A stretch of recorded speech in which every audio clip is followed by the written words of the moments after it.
નમસ્કાર.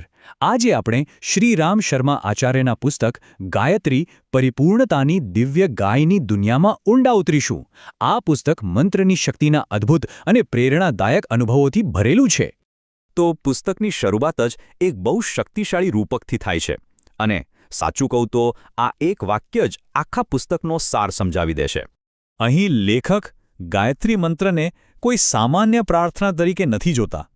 એમના મતે ગાયત્રી મંત્ર તો જાણે કે એક કામધેનુ છે, એક એવી દિવ્ય ગાય જે સાધકની દરેક જરૂરિયાત અને મનોકામના પૂરી કરવાની ક્ષમતા ધરાવે છે. પુસ્તકનો મોટો ભાગ એવા લોકોના અનુભવોને સમર્પિત છે જેમણે એવી મુશ્કેલીઓ પર જીત મેળવી જે લગભગ અશક્ય લાગતી હતી. આપણે ઘણીવાર સાંભળ્યું છે કે શ્રદ્ધા પર્વત પણ ખસેડી શકે છે. આ પુસ્તકમાં એવા અસંખ્ય દાખલાઓ છે જ્યાં મંત્ર પરની અતૂટ શ્રદ્ધાથી લોકોને ગંભીર શારીરિક બીમારીઓમાંથી છુટકારો મળ્યો, અને એ પણ ત્યારે જ્યારે આધુનિક દવાઓએ હાથ ઊંચા કરી દીધા હતા. અને જુઓ, આ કોઈ નાની મોટી બીમારીઓની વાત નથી. શિવ ભગવાન સોમાણી, જેમને ગંભીર ટીબી હતો, કે પછી નૈનુરામજી, જે 20 વર્ષથી સાંધાના દુખાવાથી પીડાતા હતા. આ બધા કિસ્સાઓમાં ચમત્કારિક પરિણામો જોવા મળ્યા. શારીરિક સમસ્યાઓ તો ઠીક, પણ આર્થિક સંકટનું શું? પુસ્તક એવા લોકોની વાર્તાઓ પણ કહે છે જેમણે સાધના દ્વારા પોતાની આર્થિક પરિસ્થિતિને નાટકીય રીતે બદલી નાખી. દાખલા તરીકે માણિકચંદ પચોટિયાની વાત કરીએ.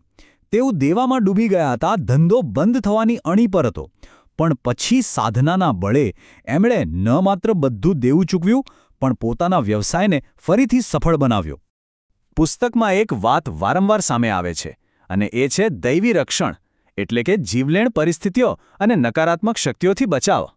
અહીં મુખ્ય મુદ્દો એક રક્ષણાત્મક કવચમાં વિશ્વાસનો છે. જેમ કે એક અનુભવમાં એક વ્યક્તિને કોઈ અદૃશ્ય શક્તિએ ચેતવણી આપી અને તે તૂટી પડતી ઇમારતમાંથી ક્ષણભરમાં બહાર નીકળીને બચી ગયો. ચાલો, હવે આપણે આગળ વધીએ અને સ્ત્રીઓની આધ્યાત્મિક શક્તિ વિશે વાત કરીએ. પુસ્તકમાં આ વિષય પર ખાસ ભાર મૂકવામાં આવ્યો છે અને પ્રાચીનથી લઈને આધુનિક સમય સુધીના ઉદાહરણો આપવામાં આવ્યા છે. લેખક અહીં એક ઐતિહાસિક સંદર્ભ આપે છે. તેઓ સીતા, સાવિત્રી, અનસુઈયાથી માંડીને ગાર્ગી અને મૈત્રેયી જેવી અનેક મહાન સ્ત્રીઓનો ઉલ્લેખ કરે છે અને દલીલ કરે છે કે આ બધાએ પોતાની શક્તિ આ જ આધ્યાત્મિક સાધનામાંથી મેળવી હતી. પણ એ તો થઈ ભૂતકાળની વાત. પુસ્તક પછી આધુનિક સમયની સ્ત્રીઓના અનુભવો પર આવે છે, જેમણે ઊંડી ઘરેલું અને અંગત સમસ્યાઓનો ઉકેલ મેળવ્યો. અને આ અનુભવો પણ ખૂબ જ વિવિધ છે.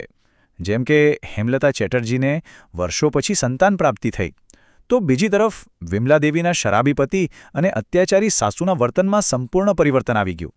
અને આ બધા અનુભવો પુસ્તકના એ દાવાને સાબિત કરે છે કે સ્ત્રીઓમાં આ પ્રકારની આધ્યાત્મિક સાધના માટે એક વિશેષ યોગ્યતા હોય છે, જેનાથી તેમને ઝડપથી પરિણામ મળે છે. પણ એક મિનિટ, શું આ સાધનાનો હેતુ માત્ર બહારના ચમત્કારો કે સમસ્યાઓનું સમાધાન કરવાનો છે? લેખક કહે છે, બિલકુલ નહીં.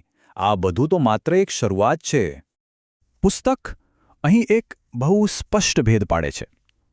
દુનિયામાં મળતા લાભ, જેમ કે સારું સ્વાસ્થ્ય, પૈસા કે સફળતા, એ બધા ગૌણ છે. એ તો સાધનાની એક આડપેદાશ જેવા છે. સાચો હેતુ તો કંઈક અલગ જ છે.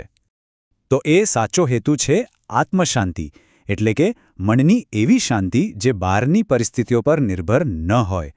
અને જ્યારે આ શાંતિ મળે છે ત્યારે થાય છે કાયાકલ્પ, એટલે કે અંદરથી સંપૂર્ણપણે નવી વ્યક્તિ બનવું. આ પરિવર્તન એક પ્રક્રિયા છે. એવું નથી કે તે એક રાતમાં થઈ જાય. ધીમે ધીમે નકારાત્મક ગુણો ઓછા થતા જાય છે અને હિંમત, જ્ઞાન અને શાંતિ જેવા સકારાત્મક ગુણો સતત વધતા જાય છે. અંતે પુસ્તક એ નિષ્કર્ષ પર આવે છે કે આ સાધનાનું સૌથી મોટું ફળ છે આત્મબળનો વિકાસ. એક એવી આંતરિક તાકાત જે વ્યક્તિને જીવનના કોઈ પણ ઉતાર ચઢાવનો સામનો હસતા મોઢે અને સ્થિર મનથી કરવા માટે તૈયાર કરે છે. તો ગાયત્રી પરિપૂર્ણતાની દિવ્ય ગાયનું આ વિશ્લેષણ આપણને એક ગહન પ્રશ્ન સાથે છોડી જાય છે. જીવનના મોટામાં મોટા પડકારો સામે લડવા માટે શ્રદ્ધા અને આંતરિક શક્તિ ખરેખર કેટલી મહત્વની ભૂમિકા ભજવી શકે છે?